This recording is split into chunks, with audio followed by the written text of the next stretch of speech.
ठीक, thank you. देखते हैं इस प्रश्न को हल करके। एक परीक्षा में 58 छात्र अंग्रेजी में, 37% छात्र गणित में तथा 19% छात्र दोनों विषयों में फेल होते हैं और दोनों विषयों में कितने प्रतिशत छात्र उत्तीर्ण हुए ये हमें ज्ञात करना है।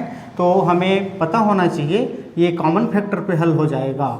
हम देखते हैं, पहला 58% और एक कॉमन आ गया, यहाँ पे हम लिख लेते हैं 19% और एक है आपका 37%। 19, 58, 37, जस्ट इसको माइनस करना है, इसमें इसको माइनस करना है। तो 58 में 19 माइनस करने पर कितना आएगा? 18 में से 9 गया आपका 9 और एक कैरी 1 हो गया और 5 में से 2 गया 3। 39% छात्र इधर आ गया और इधर 37 में आपका 19 निकालना है। तो 17 में से 9 कितना आएगा? 17 में से 9 निकालने से कितना आ जाएगा? 8 और इधर आपका हो गया आपका ये 18%। इधर कितना आया? 18%। अब क्या करेंगे? जो दोनों से घटाया गया है, जो फेल छात्र है उसको हम ऐड कर देंगे। तो यहाँ पे आया है 39 प्लस 18 प्लस आपका कितना है? कॉमन 19। तो हम यहाँ पर 19 को क्या कर देंगे? पूरा ऐड कर देंगे। तो ये हो गया 9 8 कितना हो गया? 17 और 17 और 9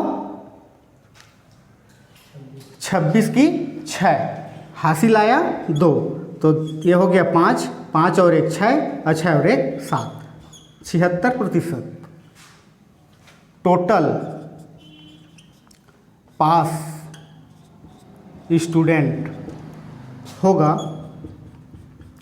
100% में माइनस कर देंगे 76, तो ये हो जाएगा 24% आंसर। देखिए, अभी इस प्रकार के प्रश्न को हम कैसे हल करेंगे? जस्ट रिपीट हो रहा है, कहने का मतलब आइडिया।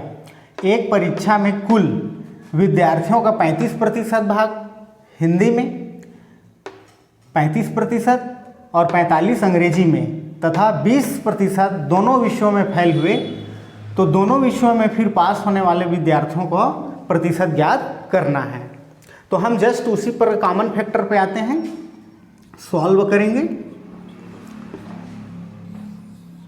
ये इस प्रकार से हो गया। पहला कितना दिया है? 35%, दूसरा कितना दिया है? 45% और तीसरा कितना दिया है? 20%। तो विद्यार्थियों, बात ये समझना है कि जो दोनों में हो, जो कॉमन हो, कॉमन दोनों में घटता है, कॉमन दोनों में घटता है। तो हम क्या करेंगे? घटाएंगे, एक बार 35 के साथ और एक बार 45 के साथ। तो ये हो गया 35 माइनस 20 कितना आएगा? 35 में 20 घटाओगे तो 15, है ना। और फिर आ जाता है 45 माइनस 20 कितना आएगा? 25। अब इन दोनों को क्या करेंगे? ऐड करेंगे। और कॉमन कितना दिया है? 20 दिया है। अब इतना को क्या कर देंगे? हम लोग जोड़ देंगे। तो 15 और 25 कितना हो गया? 35। ठीक से बोल। 15 और 25 कितना हुआ? 40। और 40 और 20 कितना हुआ? 60। कितना हो गया भाई? 60%। अब टोटल पास निकाल देंगे। टोटल पास परसेंट माने 100 माइनस 60% बराबर कितना आ गया भाई? 40% विद्यार्थी पास हुए। 40% विद्यार्थी दोनों विषयों में क्या हुए? पास हुए। आंसर देखिए, अन्य 2 प्रश्न बताएगा तो उसके से थोड़ा अंतर है, इसको बारीकी रूप से समझना है आप लोगों को। एक परीक्षा में 30% विद्यार्थी गणित में फेल हो जाते हैं, 25% विद्यार्थी अंग्रेजी में फेल हो जाते हैं, कॉमन तो लगेगा ही, और 15% विद्यार्थी दोनों में फेल होते हैं। कॉमन आ गया। पास होने के लिए गणित तथा अंग्रेजी दोनों में पास होना जरूरी है। पास होना जरूरी है माने प्रतिशत को निकालना है। तो बताइए परीक्षा में पास होने का प्रतिशत क्या है? हम जानते हैं कि हम जानते हैं कि सबसे पहले कॉमन की बात किया है 15%। कॉमन की बात क्या है 15%। तो हम क्या कर देंगे यहाँ पर 15% कर देंगे।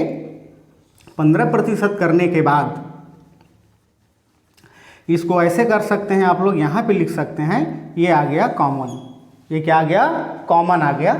तो पहला बोला है 30%। कितना बोला है ब्रह्मजीत 30%। दूसरा कितना बोला है 25%। मनहरन अब हमें क्या करना है, कॉमन में दोनों पक्षों में घटाना है। ओके, तो 30 में 15 और 25 में 15। तो चलो यहाँ पे घटा देते हैं। 30 में कितना घटाना है हमें 15 घटाना है। कितना आएगा 15 आएगा। बहुत सुंदर। फिर कितना दिया है 25। फिर कितना दिया है 25। क्या करेंगे 15 को पुनः घटाएंगे। कितना आएगा भाई 10 आ गया। अब कॉमन क्या है हमारा 15 है, तो कॉमन दोनों में है तो दोनों विषयों को आपस में क्या करेंगे जोड़ेंगे। तो इस प्रकार से क्या कर देंगे यहाँ पर कॉमन को 15। तो 15 और 15 कितना हो गया 30 और 30 और 10 40। तो टोटल कितना प्रतिशत आ रहा है यहाँ पर 40। हमें ज्ञात क्या करना है, अंग्रेजी दोनों विषयों में पास होना जरूरी है। बताइए परीक्षा में पास होने का प्रतिशत क्या है। तो टोटल प्रतिशत बराबर कितना होता है 100। कितना होता है 100। तो हम यहाँ पे 100 कर देंगे, माने टोटल पास। कितना हो गया टोटल पास। ओके, तो टोटल पास 100 आया। कितना है यहाँ पर 40। तो 40 को क्या करेंगे यहाँ पर माइनस करेंगे। क्या करेंगे माइनस। तो कितना आएगा घटाओगे तो 60% आया। कितना आया 60%। कहने का मतलब ये हुआ कि पास होने के लिए गणित तथा अंग्रेजी दोनों में ही पास होना जरूरी है। तो बताना क्या है हमारे प्रतिशत बताना है। तो कितना प्रतिशत आया 60% आया आंसर। कितना आया आंसर हमारा 60%।